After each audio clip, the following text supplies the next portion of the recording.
I feel so old and rickety when I'm just like sitting in a desk chair literally all day, every day. I know. I just, if you don't stretch, if you're not like, I don't know. I feel like that's the one thing. Like you feel old if you don't stretch, or like you don't have to do like crazy exercises. You can just go for a walk, maybe ride a bike and stretch. I think those are the things. And like, I don't have time to do that right now, but no, it feels so good when you do stretch, doesn't it? Like, oh yeah, I've been actually implementing stretching into like my evening routine, like 15 minutes. Okay. Because what do you do? Like yoga inspired stuff, or yeah, well, this is fun fact. My hips have been like just hurting, and I don't. My family's known for having bad hips, so yay, genetics worked again. So I've just been doing a lot of stretching to like for my hips and area. So a lot of like lower back stretching, a lot of child's pose, loving, those types of things. But on the Peloton app, they actually have a stretching section, and there's a trainer who does nighttime stretching. So you can do the stretches like on the mattress on your bed, which is really nice because then you don't have to like go and set up. You can literally just be on your bed, ready to go to bed. And it's like 15 minutes of just like light decompression and stretching for like your back and your lower body. So that's good. Yeah, who knew that in my mid to late 30s, I would be like, I need to stretch because if I get up in the morning, it's going to hurt. Right. I know. It's just those little things. I used to use, I haven't done it in a while, but there's this app, it's called Down Dog. Okay. And it's like a subscription. You have to pay for it and whatever. But like it customizes whatever like type of yoga that you want to do. So if you want like the HIIT yoga, like you can customize and like you can say, emphasize, glutes, emphasize your back, do things like that. Or you could do the time. You can adjust it to, I want to do a 10-minute. I want to do an hour. Like it's a really nice app and it's really, really well done. So I highly recommend that one. Sponsor us. No, I'm kidding. Right. One of the things, one of my coworkers does the Stretch Lab, which is super expensive, by the way. If unless you have like a prescription from your doctor, some insurance covers a little bit, but he does it and he's like, I feel like I'm literally just like Play-Doh and they just like morph me around while I'm laying on this, like my back or whatever. And he's like, I feel great. And I'm like, I would love for someone to just come to my house and just stretch with me, like just be like, I'm going to stretch you out. Because sometimes I'm just like, I need to do more. I love a good massage. Like, those are always really nice. There used to be a Stretch Lab around up by us. I think it's closed now. Oh, oops. But yeah, because I don't think, yes, I would like a person to like, but as one of those things, like, I'm pretty sure I can stretch by myself. Yeah. I feel like Stretch Lab is a very millennial thing. Like it's very like concierge medicine. Like come by, let me stretch you out. Right. But it was pricey. Like I remember Jimmy looked into it and it's not, I was expecting like $50 a session. Right. I think it's like $100+ a session, depending on what you do. And I don't think they're like PT, right? They're just like normal people. Yeah. It's just stretching. So they can't like, it's not like they can give you like true medical advice. So I'm like, what? Closest one is Glenview to us. Oh, well, that's good to know. Don't just stretch, get stretched.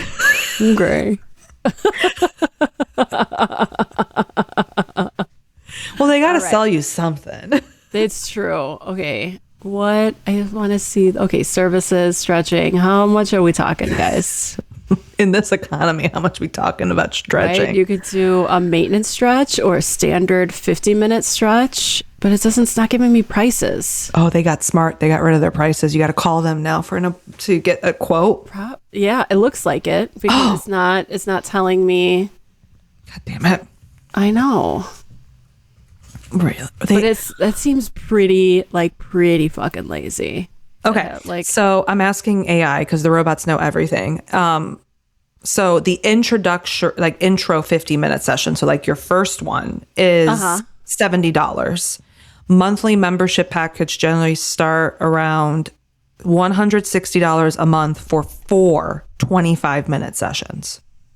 Oh my God. So for an hour, roughly, wait, no, 2 hours a month, you're paying $160 to get stretched. Like, I'm sorry. Core Power membership. You can let's look at like Core Power versus that, because like you're essentially doing the same thing, right?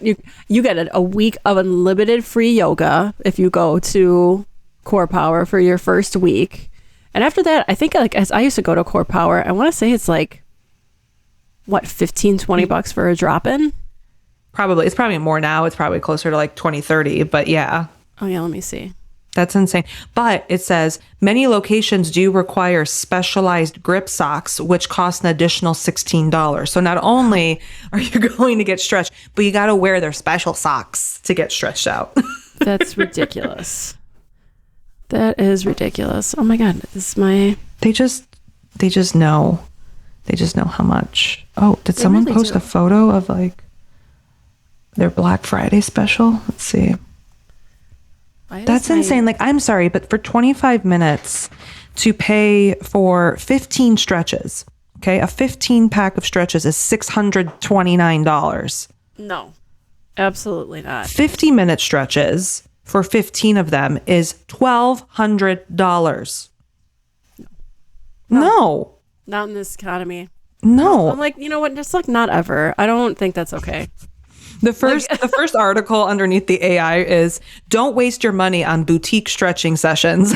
Yeah, by Men's Health. 100%. I agree. That's the one thing I agree with you, AI. Well, my Peloton, or is it just telling me what I want to hear? I don't know. It's probably telling you what you want to hear. But my Peloton membership is $39 a month, and that includes all of the access. The cycle.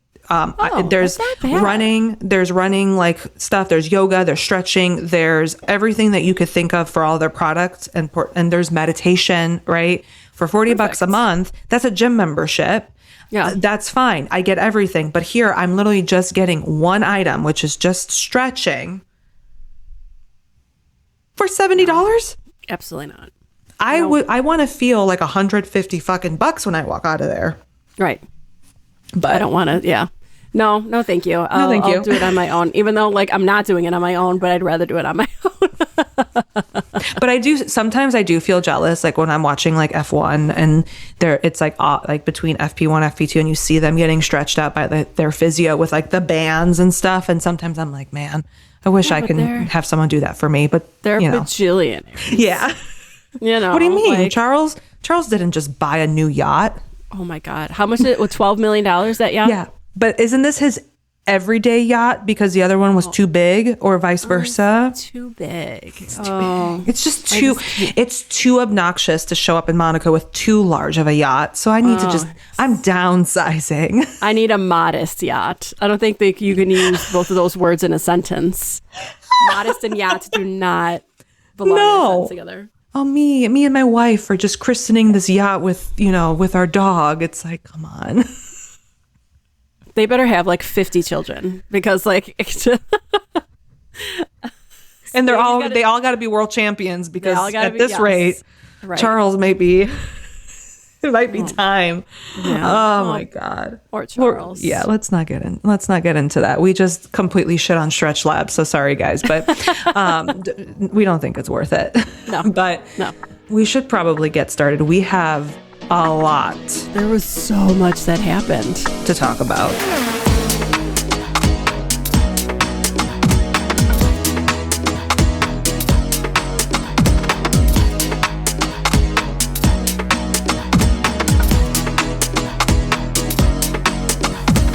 Yeah, not only with the race, just a lot of news in general that's just popping up. And of course, because it's May, there's a lot of, just hubbub around the 500 and stuff like that. But yeah, it's been spicy. So, Okay.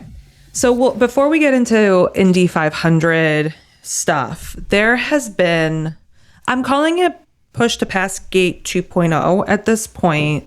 Yeah. So in our last episode, we talked a little bit about it, that during Long Beach, there was a systems, so IndyCar specific systems glitch that allowed push to pass to be available during the restart after a yellow. Okay. There were 12 drivers who used push to pass during that time. I will read them really quick. It was Felix, Alex, Kiffin, Nolan, Santino, Marcus Armstrong, Renus, David Malukas, Roman Grosjean, Scotty Mack, Louis Foster, and Graham Rahal. Okay? None of which that they really had a whole huge advantage from using it, correct? Is it just like Nolan and Alex that really... Yeah. It looked like Felix, Alex, and Nolan used it 3 times. Felix used it for almost 20 seconds. And Pelot used it for 5, right? Or 15, excuse me. So IndyCar stood up and said, we fucked up. IndyCar fucked up. The software glitched. It was our bad, okay? Mm-hmm. We talked about it. People went fucking crazy, calling Joseph Newgarden's wife and all of this. Let's take a moment, guys. Push to Pass Gate 1.0 was a Penske software thing. They purposely added the software to keep push to pass available. It didn't glitch. This was push to pass gate 2.0 was a glitch in all of IndyCar. Different. Mm-hmm. Cheating. Very fuck up. 2 different things. Very different things. Yeah. So before the Indy GP, IndyCar announced that they are lifting restrictions on using push to pass for road and street courses, which means that push to pass will be available during restarts now. I like it. I think that makes sense. Just, they have 200 seconds. Use it wherever you need to use it, my guy. Right. Well, during the press conference, after I think Pelot got pole, Pato and Pelot got into a philosophical banter. I don't think they were angry at each other. I think they were literally having a debate in front of the media about whether or not Alex Pelot cheated during Long Beach. Because Pato is not on this list. Pato didn't use it because per Pato's mentality, the rules state you are not allowed to use push to pass during a restart. So why would you push the button during the restart if you know that nothing's going to happen? Mm-hmm.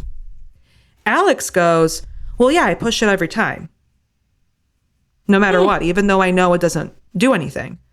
And Pelot goes, and then Pato goes, right, but you shouldn't be pushing it because technically it's not available. Mm-hmm. And Pelot's like, well, it's a gray area because I'm always going to push it. And if I get an advantage, I'm going to use it. Mm-hmm. Have we figured out Pelot's secret? Maybe. And then Pato's like, well, maybe that's why I'm not winning races. Oh. And everyone went, oh. Yeah, exactly. But it opens up a conversation around, you can feel that you got pushed to pass. This goes back to Joseph Newgarden's cheating scandal, okay? I do find it interesting that Joseph Newgarden is not on this list. Mm-hmm. Which makes me wonder, did he know about push to pass gate 1.0? But anyway. Right. But it's an interesting conversation that they had live in front of the media around the gray area. And someone brought this to like the internet. If this was Max Verstappen versus Lewis Hamilton in 2021, Max would 100% be pushing that button regardless if nothing happens. Yeah. I guess I don't know. I mean, it is strange to hear that he just like pushed the button no matter what. Like, but that's what Joseph said during his press conference during the cheating scandal. He's like, well, I always press it because it's habit. And it's like, but Pato's like, you should know. You're not supposed to. Right. But, and then Pelot's like, well, it's not my fault that IndyCar fucked up. And then Pelot goes and says, when Penske was cheating, and then everyone in the room went, ooh, yeah, not right. Oh man, that is different. That is they knew that was happening, but this was available to all the drivers. So technically, Pato could have used it. So how do they have, if they're like an indicator in the car that tells them that it's available, or do they like, or is it just, So how does it work? From my understanding, at least from the steering wheel perspective, they get, when push to pass is being enabled, right? When they push the button, they get lights, a specific colored light on the dashboard of the when they're driving. I believe it was Joseph Newgarden's when they showed when push to pass was enabled, there were blue lights on the top of the steering wheel that showcased push to pass. Now, here's what I don't know. I don't know if those lights diminish as push to pass diminishes, or if he gets on the screen how much he has left. Yeah. But I don't think there's a pop-up that goes push to pass is now available, like old DRS when DRS was available, right? I don't think they get that. I think it's literally once they press the button, they get indication that push to pass is enabled and they're getting the extra 60 horsepower. So I don't know. It says they receive at minimum a visual indicator on their steering wheel that there's a display. So Alex knowingly saw that it was on, but he's not wrong. If it's available, he's going to use it. He's going to take any advantage he can get. They're race car drivers. Right. But it brought a good conversation about the gray area and what's cheating and what's not cheating in motorsport. And and you can tell. If you're not cheating, you're not winning. Is that we know, right? So is it, yeah. So well, in F1, it's like how many teams are pushing the regulations, and then the FIA is like, well, that's actually not when they figure it out. Exactly. Yeah. So I feel bad for Pato because it gave us a little glimpse into Pelot's mentality around being a driver and Pato's, right? You can tell Pato is a rule follower. For sure. And as a rule follower, I love that about him. You're like, I love him even more now that I know love him even more that he's just like, no. It's like, I can tell like he was the kid that when his mom was like, you can't do that. And he sees someone else, he's going to be like, Mom, they're doing that. They're not supposed to. They're not supposed to. Yeah. And I appreciate that.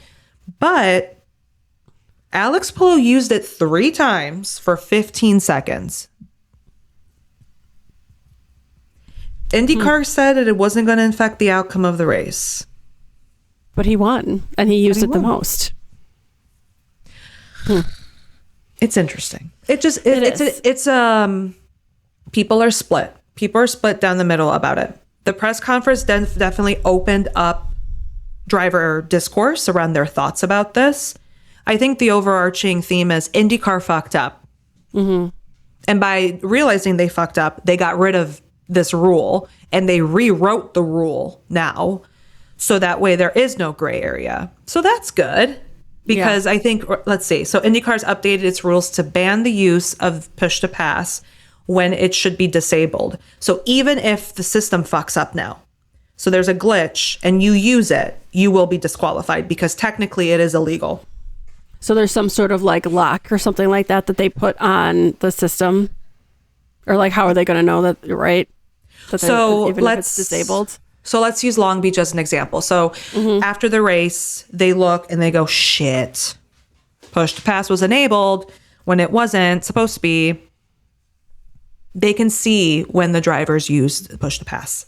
Got it. So they'll be like, oh, he used it during a restart. He's not supposed to. Disqualified. That's against the rules now.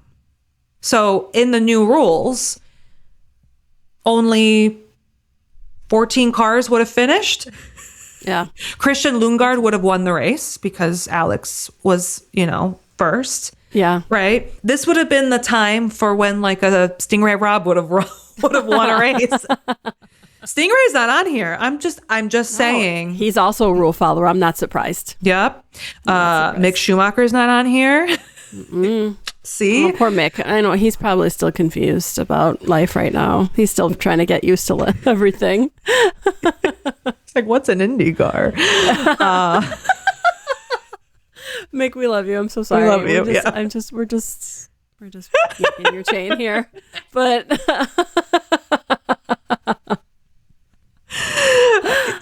I will give this to Mick. Majority of drivers who come from F2, like, or the Formula Series in Europe and directly go into IndyCar without going Indy next, they don't like using push to pass a lot. I don't think they think about it. I don't think that they go, oh, I should use it. Marcus Armstrong had the same thing where he would use like 40 seconds of 200 seconds of push to pass a race. I'm like, bro, what are you doing? Now he uses Armstrong or Ericsson? Armstrong. I don't know about Ericsson. Did Armstrong come from F2? He did. Okay. Yeah. I didn't realize that. But yeah, I don't know. I feel like when you come from F1 or F2, like, I don't know, these guys are, it's definitely the wild, wild west over here.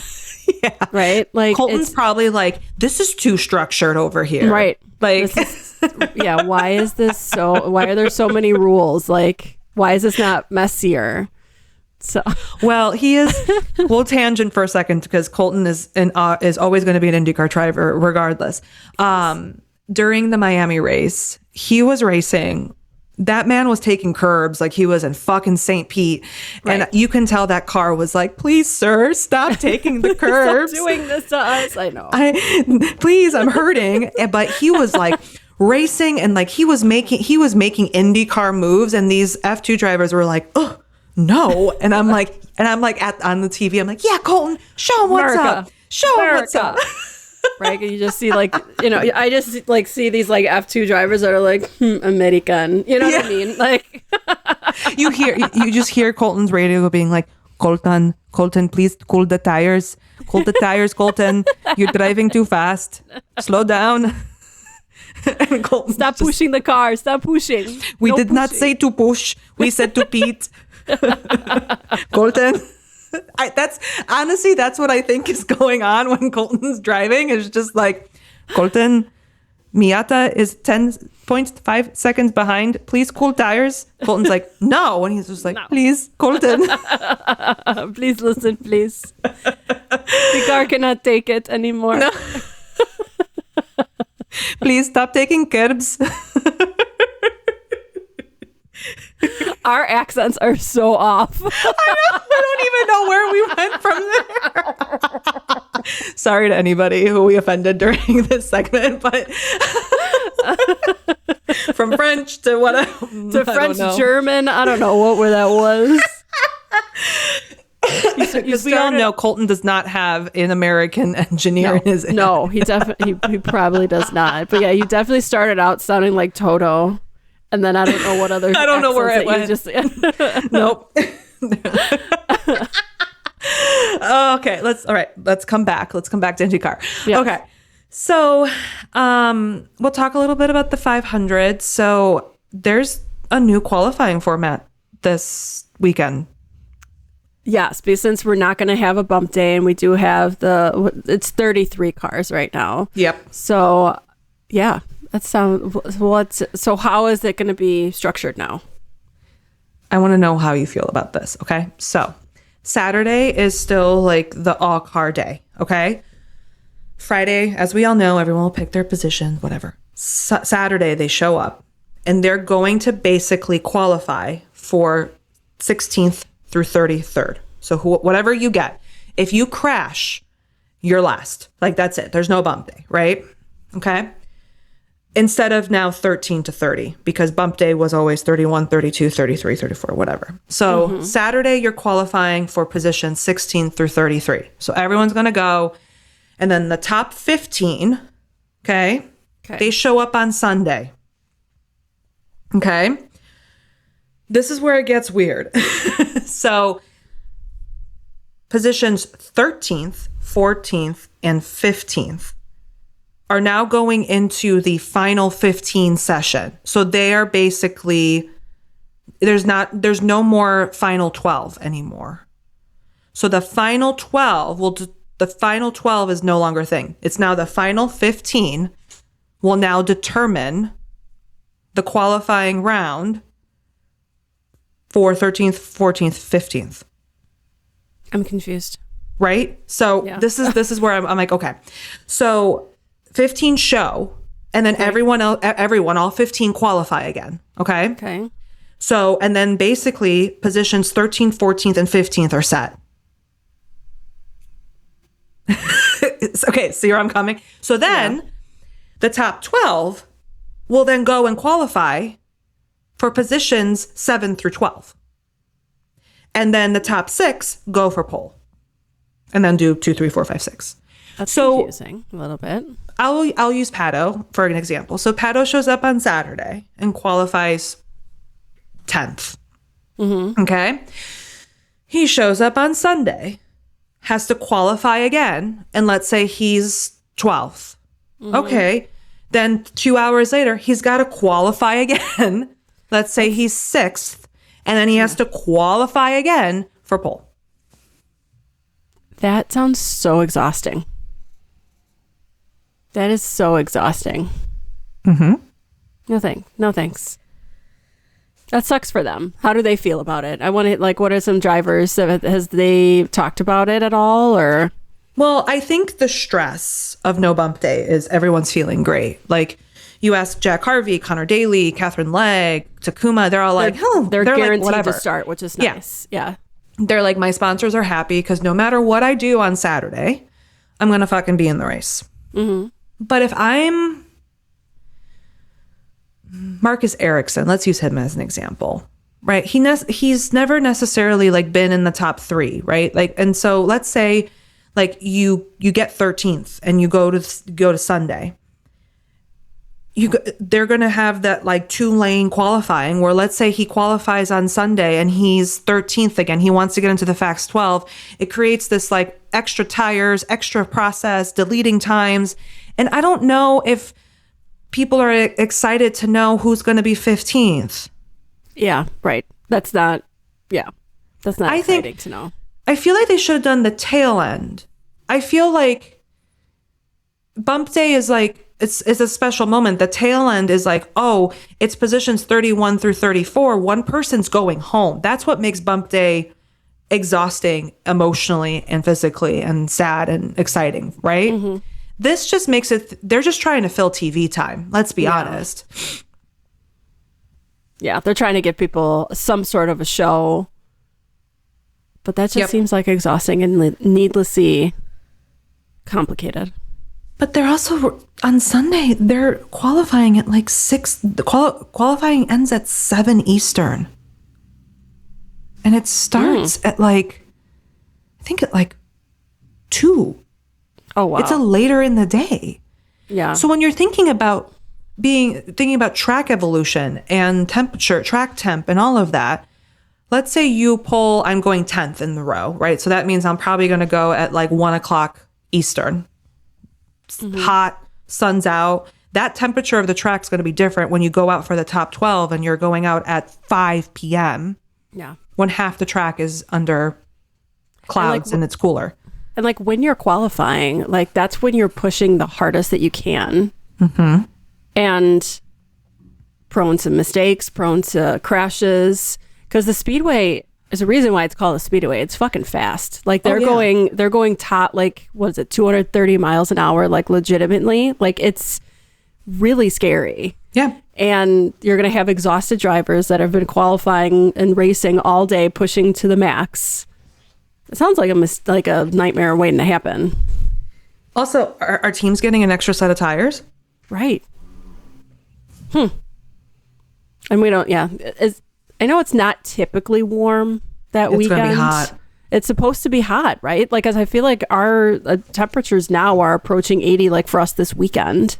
Well, I have Speedway already added to my thingy.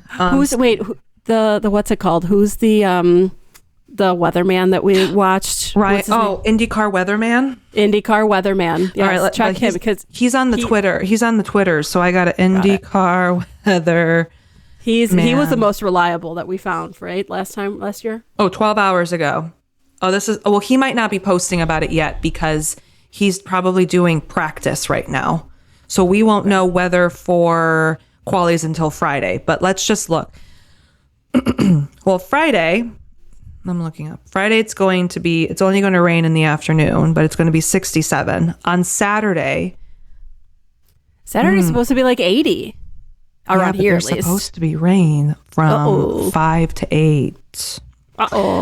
but Sunday is going to be 85 degrees and it's probably going to be humid as fuck because it rained all night. Mm-hmm.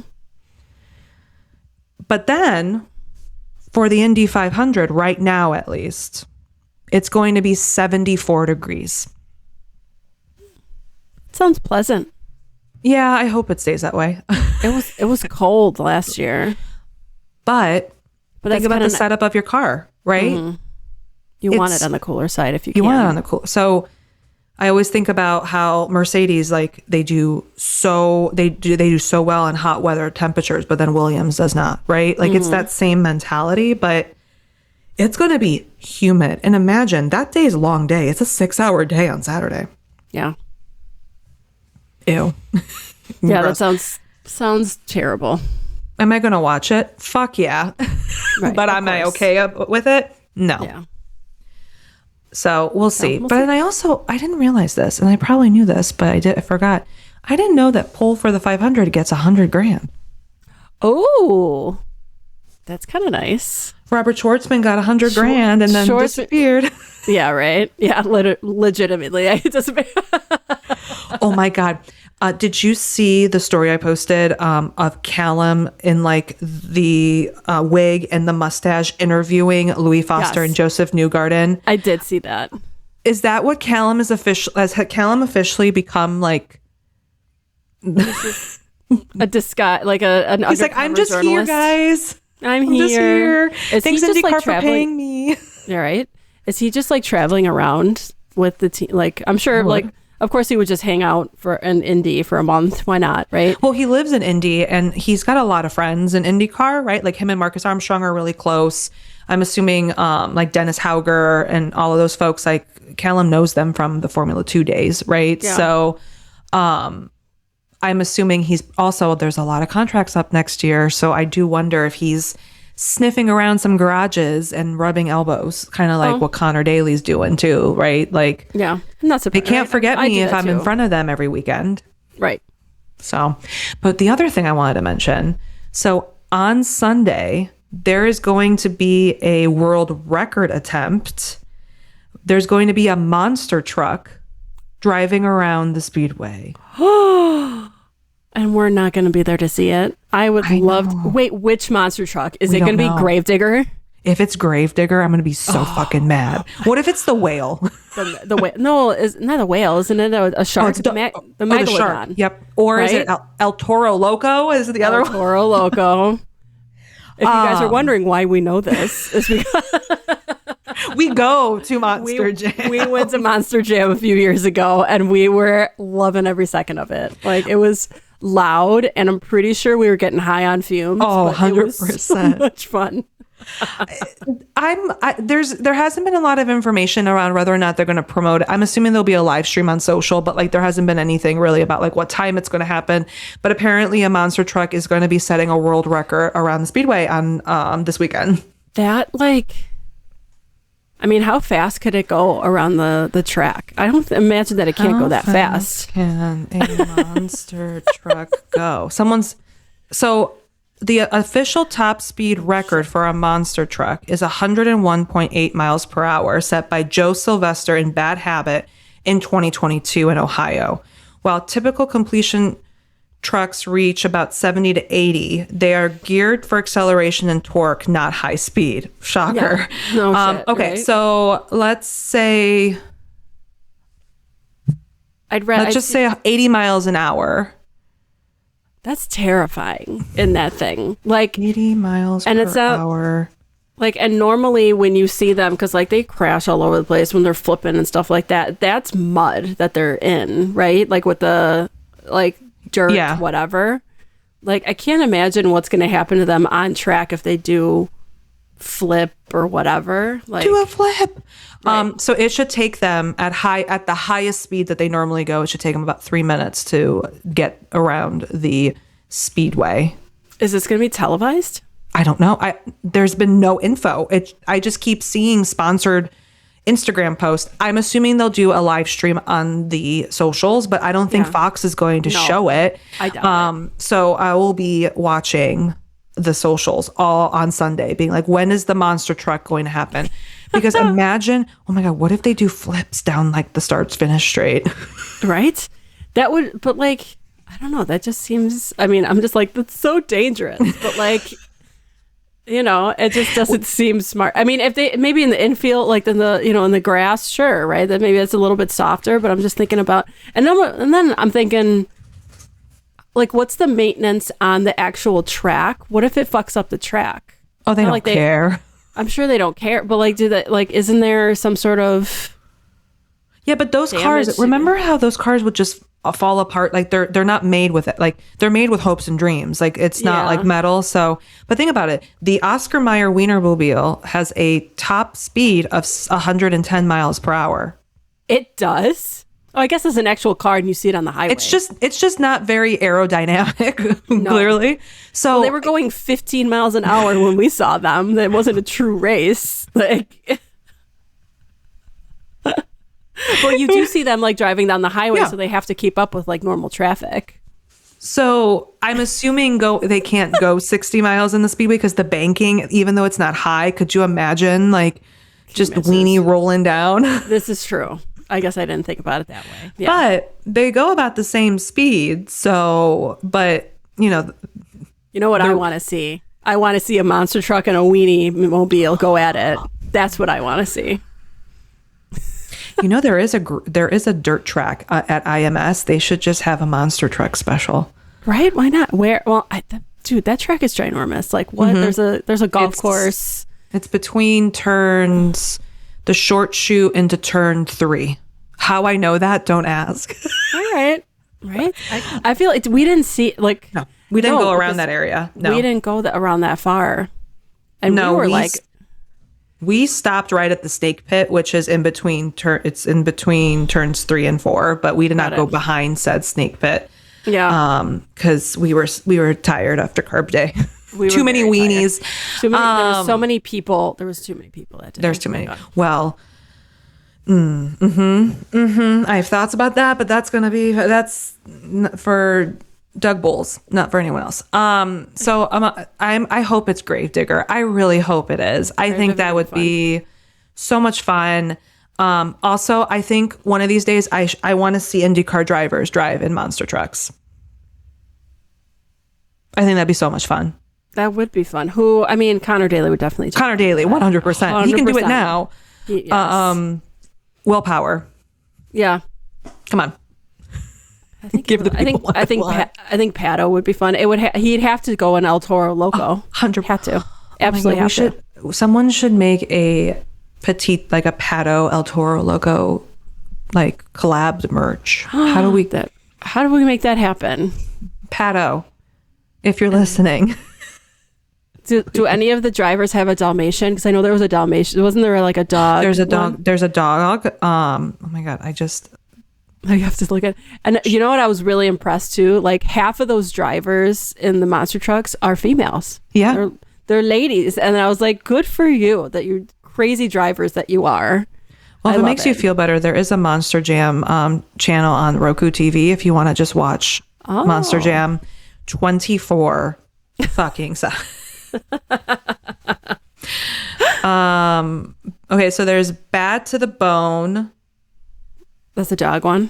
Yeah, Gravedigger. There's a lot of drivers for Gravedigger.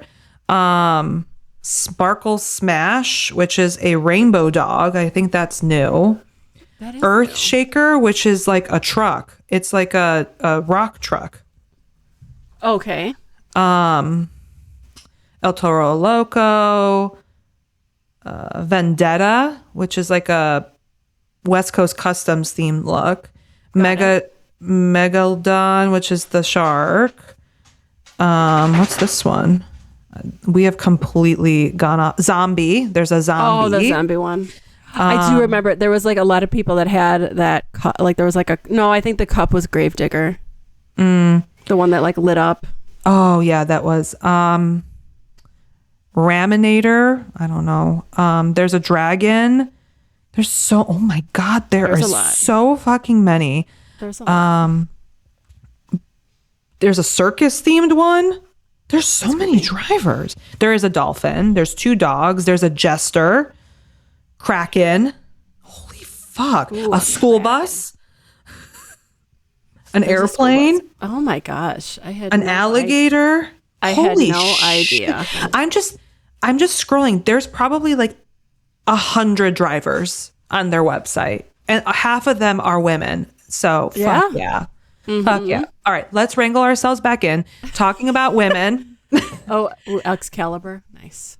Oh, yeah. See, there's so many of them. There's a ton of them. All right. I'm bringing us back. Okay. Bring it back. Sorry for the second tangent of the day, but Catherine Legg is doing the double. Nice. Yeah. So last night, apparently in the wee hours of the evening, they released it that she is going to be the first woman to attempt the double. Good for her. Which, fuck yeah. Right. And you know what? I hate to say this for anyone listening that's a Kyle Larson fan. Why are you listening to this podcast? But fuck Kyle Larson. I want her to do it. I want her to do it. I don't care if she finishes 33rd in the 500 and 32nd in the Coke 600. I want her to get out of the car and just be like, fuck you, I did it. And just walk away. Give her a documentary, right? Because she dealt with a lot of shit in NASCAR. Was it last year or 2 years ago? That they were saying awful things, the classic women can't drive, the awful, terrible things. So how are they gonna, does she get like choppered in? Or like, how does that work? So what will happen? And where is the Coca-Cola 600? I forgot. North Carolina, I think. Yeah, it's in North Carolina. So basically what will happen is the Indy 500 starts at 11. It will be finished depending on yellows. What time did we finish? It was like 4:30, right? When it was done. But there was a delay for us. Yes. Remember, so we had a delay. So it'll probably end. Well, hopefully there are no delays. So let's say it ends by 4:00. She will boot, scoot, and boogie into a helicopter, which will helicopter her to the airport. She will hop on a jet, fly to North Carolina, which is about a 2-hour flight. So she'll be able to take a little bit of a naparino, hydrate, eat some snacks, hop off the plane at LAX. Nope, in Charlotte, and then drive, I'm assuming, to the racetrack, and then suit up, boot in, hop in, and let's fucking go. That's wild. That is wild. What kind of like decompression and stuff do you think she's going to do on the plane? Or on the flight, I think there, whatever. I don't think she will. I honestly think she will have her physio being like, please drink this liquid IV drink that I made you. Please eat this banana. Please, like. I wouldn't be surprised. Maybe like an IV or something like that. Yeah. Here's some oxygen. Take a nap. Like, relax. Don't think about the race. Do any of that. Right. Yeah. She's going to be nervous enough but she's done endurance. She's done the long stints. She's done the in and out of the car. Granted, it's two different cars, but she, you know what? She can do it. And I hope she does. And Elf has an incredible opportunity here to show sponsors that when you sponsor the right driver, you're going to make money off of it. And you should too. So I'm going to be watching the Coke 600. After Montreal. Jesus, I'm going to be just injecting race cars into my eyeballs on the 500. It's literally going to be like the 500, Montreal, and the Coke 600. You're just going to have like an iPad in your phone. Like, oh no. Oh no. Oh no. I got too excited. Like, I'm going to have a command center and I'm just going to be like, Jimmy, channel 1. Okay, this channel 2. And I'm going to be like, okay, we have a yellow. What's going on? I'm gonna also want to watch Colton in F2, right? So I'm gonna be like, just like shoot me up with race cars. Yeah. So you're gonna need, heaven forbid, a detox maybe for a little bit from. Just gonna sit on Monday after the races and just like sit and stare at paint drying and just be like, I can't think about high octane anything right now. Okay, so that's the news. 45 minutes later. Sorry, this is going to be a long one, but we got this. Okay. We got there, guys. So let's talk about the Indy GP. Which you had the opportunity to attend, which was awesome. So how was fan experience? How was that? Melina, I'm just going to say this right now live on this podcast. If we're not going to the Indy GP every year like we do Road America, what the fuck are we doing? Because that's the race to go to. Honestly, yeah. We went, what, 3 or 4 years ago, I think I went with you. Yeah, holy shit. Was it 4 years ago? 2, 3. It was 3 years ago. 3 years ago. And it was, I mean, it's like less than a quarter of the people that are there. Right? It's way less people. It's not crowded at all. You do, like, the drivers are still obviously walking around and things like that. Like, you can have access to them. And it's just, I mean, there's a different feeling in Indy in May. Yeah. We were able to just aimlessly peruse merch, which, by the way, the merch this year, 10 out of fucking 10. Give those designers more money, because we were like, it was like us walking into the Road America paddock shop being like, we can only buy 2 things. And we were like, yourself. Shit. It was lovely. You know, granted, we drove in and we did it all in one day, which do not recommend, but it was the only way we could go. For us, it's like a 3-hour drive. So you did a 3-hour like to Indy, stayed for the race for 3 hours. 3 hours, and then drove back home in 3 hours. It was basically a 12-hour day, which is fine. Jimmy drove the whole way. I was passenger princess, so I didn't complain. But you get in, it's chill. We got main gate parking. We parked, walked in, nobody. Yeah. So I was like, cool. We had flex seats because I wanted to like pop around instead of like sitting where we sat originally in an H stand, just because I wanted to get different vantage points. Perused, walked around, didn't care. Got to the pagoda, got to meet some of our amazing friends in real life, which was amazing. I saw that. Yeah. But it's not like I was bumping into anyone every 5 seconds. No. Like last year when we were at the 500, like, well, I just think that it truly is a spectacle. And like, you are shoulder to shoulder to people all the time, constantly throughout the entire day. And if you're not that type of person to be in that congestion, like, you're going to be miserable kind of thing. Yeah. Like getting to our seats, getting out of the seats, trying to go to the bathroom, trying to get food is just a nightmare. Yeah. But it is mentally draining. Right. But if you love like the Indy environment and you know, the track is second to none, right? Yeah. Like, yeah, we should start going, like, planning more of the GP again. Yeah. I love the 500 just because I have FOMO, and I do not want to not be there when Pato finally wins, because I will be so upset. Right. But the race, incredible. Like, we were able to pop in and out, and like we stood right where pit lane was, which, fun fact, was where we stood where we walked out with the flag for the 500. So I was like, oh, okay. Holy shit. We were like really on the Indy GP, just standing there, just being like, cool. This is Mario Andretti, you know? Yeah, so, but overall, like, it was still a vibe. There were these like middle-aged dudes in the pagoda, like in the plaza, not at seats, shirtless, beer bellies out, sunburn, fucking hammered, just dancing and chilling and eating fucking glizzies. And it was incredible. It was lovely. And, so it was a nice time. I wish that we, unfortunately, we hit traffic, of course, in Chicago coming down. So we missed the Indy Next race, which we literally got there at the end. But overall, it was a lovely day. It was a little hot, which pasty Monica over here was like, thank God I packed sunscreen. But we got merch, we got Indy stuff. The only thing that I would say is not a lot of the stands are open. So like some of the food stalls weren't open. So good thing I will always eat a hot dog no matter where it's from. So I was fine, but there were some places where I was like, oh, I wish that was open, but whatever. I won't complain too much. Yeah. Well, good. I'm glad. Yeah. We had a good time when we were there. Oh yeah. Too. We definitely should make this. You can actually stay in Speedway. Like it's actually affordable to get an Airbnb.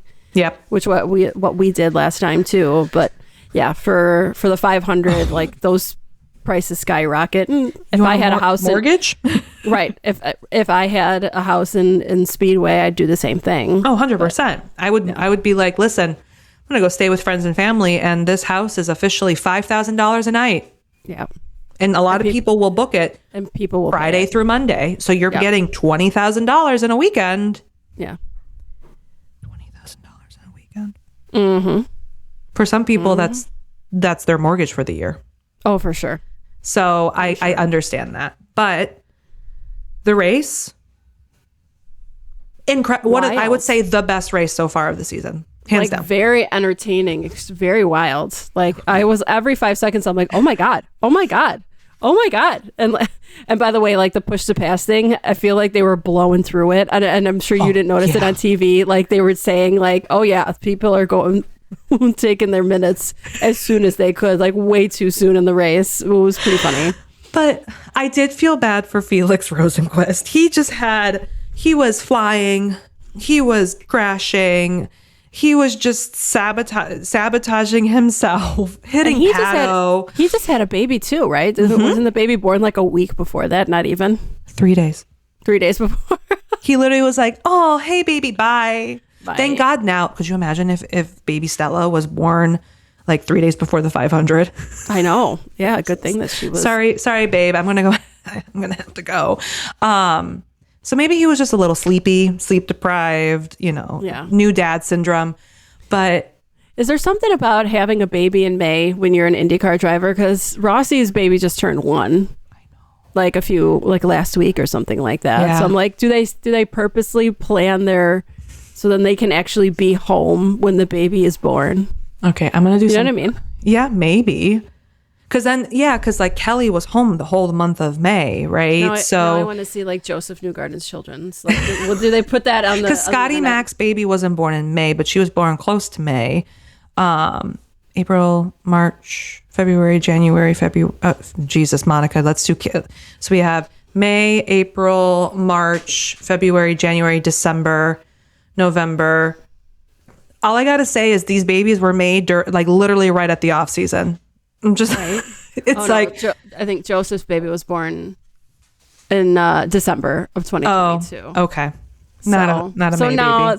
So they're not that strategic like that. But I feel like we've been having a lot of girls though. Minus baby Ben. But interesting, baby girls. So, but overall, like lap 1 was crazy. Of course, Indy GP lap 1 is always crazy. But by lap 3, Alex Palou was leading. So at that point, just so everyone knows, I looked at Jimmy and went, "All right, let's go get some merch." You're like, well, hopefully he doesn't keep this lead. Which shocker, he didn't. I saw it and I was like, okay, so then we're getting merch, and then I hear another yellow, and I see Alex Rossi stopped on the start finish straight, waving at the flag guy. Yeah. Right. And I'm like, what the fuck is he doing? Yeah. And then I see him take the steering wheel out and go, and I'm like, oh my God, they're not calling a yellow. We're still green. We only have a yellow on the, holy shit. Like he wants to get out of the car. Where's the AMR safety team? He got out of that car. I think he flipped off the timing stand. Let's be honest. I think so. And we watched him barrel. Like he was pushing media people away. He was like, absolutely not. He was so pissed. He was pissed. I could only imagine what was coming out of that mouth and that helmet. Like motherfucking push. Right. He gets to Ed. He looks at Ed, and Ed's just laughing like, holy shit, I can't believe they just did that kind of thing. And I'm like, he mad. He mad. He's like really mad. So I'm like, so then I came home because I was like, okay, I got to watch the race now. Because really, you don't ever see a full race when you're at the track. Right. The reason why they kept the track green was because they wanted everyone to cycle through their pit stops before they turn. Yeah. So I was listening to Off Track. So I was listening from like his point of view, and then Hinge was kind of giving like his perspective on like why they did that. I think that it was something about the safety of like the pit crew, but I'm like, are you going to sacrifice the safety of the pit crew versus a driver? Like who's in a bigger danger zone at that point? You're in a high speed on a speedway, right? Yeah. And you have a car that's stuck on the track. I mean, that's incredibly dangerous for him to be in that spot. So also, it just comes to show, why can't IndyCar have a virtual safety car? Yeah, why can't they?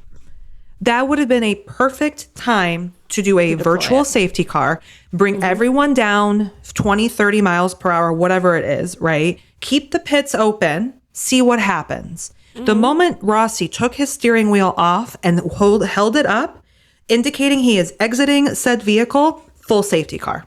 There's your solution. Yeah. Yeah. I wonder why that they don't. But they did. Did they change? They did the rule. They did change like the full safety, course yellow the rule. full course yellow stuff now because of that. So I feel like God, they're changing a lot of rules. They're like, oh shit, we fucked up. We should probably change that rule. Like 2 seconds later. But Rossi said it on Off Track as well. This is why they need a drivers association. This is why they need a George Russell. Yeah. They need somebody to go to IndyCar officiating and say, what the fuck? This is not right. It could still be George Russell. He loves this shit. Just have it. We can just hire him. He loves being a narc and like yelling at him. He's probably like, I'm getting beat by a 19-year-old kid right now. What else can I do? You know? Right? Oh but God. So they changed it, which is really, I'm appreciative of it, but it still doesn't change the fact that he got out. I'm surprised they didn't find him. Let's be honest. Rossi got out of the car, jumped onto the barrier, and then walked a hot pit lane. Yeah. But I get it. Yeah. I get why he's mad. I would have been pissed too. 100%. 100%. And then he said he watched the race from his house to the rest. He just immediately left the track and went home. Well, why would you want to do media duties? He probably looked at Ed and went, fuck no. I think he did. He did do, and it was very spicy, of course. Well, yeah. You know, in the heat of the moment that he did do an interview and then he left and he went home, which is funny, but yeah. I want to hold my baby. Right. I want to feel better. But that's what the month of May is for. He probably hopped in his car and was home in 20 minutes. Yeah. 100%. That gives off Kimi Räikkönen Monaco vibes when he just walked off right into the fucking hot tub in the yacht. Yes. That was so funny. They should have done like a flyover or something like that. So he could, like, Rossi will be in his backyard, just be like, meh. He'd be like, now everyone knows where I live, assholes. Right. Right. But yeah, I don't know. I saw that and I just went, God, like IndyCar officiating has had some hardships. And this year with this new officiating board, it's good. We have not seen these types of changes before, so it's great. But it just feels like everything's in slow-mo over there. So, all right. Well, then, after Rossi's stop, there is another full course yellow where Felix decided that he was an air pilot and just flew his car up. But that was Stingray's fault. So Stingray finally entered the chat again as the chaotic driver that he is. And at that point, I was like, oh my God, we're not going to do this like yellow fucking yellow restart, because these men are super spicy for some odd apparent reason today. Yeah. Right? But this that yellow hosed Pillow. And at that point I went, ooh, we got a race. Okay, yeah, I'm going to sit down. I sat down by the museum and I was like, I am sat. Will Power's leading the fucking Indy GP. And I'm sitting there with my Will Power nails and I'm like, fuck yeah. And then he fucks up his pit stop. Shocker. At least this time it was Will's fault, not the pit crews. So Andretti's growing. This is growth. But everyone next to me, we hear over the speaker, drive-through penalty for Will Power for evading, not doing the proper pit stop, whatever, evading the line, right? Everyone just went, are you fucking kidding me? Oh, yeah. And I was like, well, at least I'm not alone. Yeah. So then basically Malukas is leading the GP. And then I'm happy again. I'm like, oh, well, Will's out. Oh, little Dave. Chicago boy, right? Woo! All right. And then Christian Lundgaard comes out of fucking nowhere. What a beast, man. That move he made on Malukas, it was like, I'm seeing God or I'm winning this race. It was this close. And I'm like, Pato, I know. Christian Lundgaard has won the only win for McLaren this year so far. Mm-hmm. Where the fuck Where is he? Pato? Where did he end up finishing? He got punted, so he was what, 15th, 16th? Like because Brutal. he had an Andretti pit stop where the back tire changer didn't put the tire on all the way. Watch that happen live. And then he had to come back and get it retightened. So that really, he probably could have ended in the top 6, 7. Sorry, I'm a child. But he got hosed by an Andretti type pit stop. So I don't know what, it's like they can never have a cohesive unit. It's like one driver's doing well, everyone else is shitty. And this time it's Christian Lundgaard. Yeah. So Christian won, but Mick punted Santino at the end, and he spun around, right? We're a little happy about that. Oh, yeah. I was like, yeah, Mick, hit him, hit him, hit him. I just see a puff of smoke, and I'm like, oh, no, it's Mick. And then I see it Santino. I'm like, oh, whatever. Let's see that. That's fine. Yeah, right. Continue. But I'm watching everyone do their cool down laps, okay? And I'm, at the fence clapping, saying, woo, and they're waving, doing their thing. And I see Roman Grosjean drive up to Marcus Armstrong's car during the cool down lap, and I see hands. I see Roman just doing this in the car and then driving away. So I look at Jimmy and I go, "What the fuck was that?" Right. We get in the car and Marshall Pruitt, the gem that he is, was there recording on his phone like a Karen, being like, "What's going on?" And I just see Roman Grosjean just being like, "I'm gonna punch you." And I'm like, I know. And you're just like, settle down, lady. Why sir. are you so angry? Right? Like, what happened? Like, and initially, nobody had like really indication of like what happened. No. But like the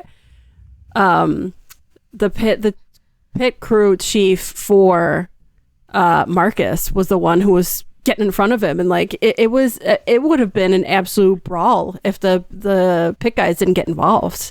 That fueler played for the Packers. Really? Yeah.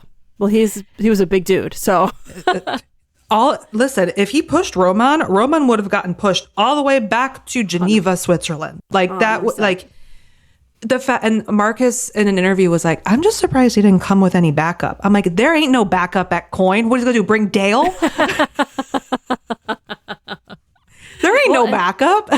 Yeah, and he was pissed. Mm-hmm. So we did get a little bit of like an insight of what happened, but it happened like at the beginning of the race, which means that Roman was just sitting there in the car just stewing the entire race. Like, I'm going to fucking punch him. I'm going to fuck him up. This fucking stupid Kiwi. Well, so he drove angry the whole time. Dale's probably like, "Please don't crash the car. It's so expensive. Yeah. Please stay calm, please." So apparently, Marcus lunged into an overtake with Roman. They started battling and they made contact, which fucked up Roman's front wing, which required Roman to pit for new wing. Marcus did get a penalty for it. So IndyCar saw it, but it never made the broadcast. No, Hinch and Townsend and Buxton didn't talk about it. It was kind of like, I didn't see anything about it. No. So Roman was mad because he was in the top 10.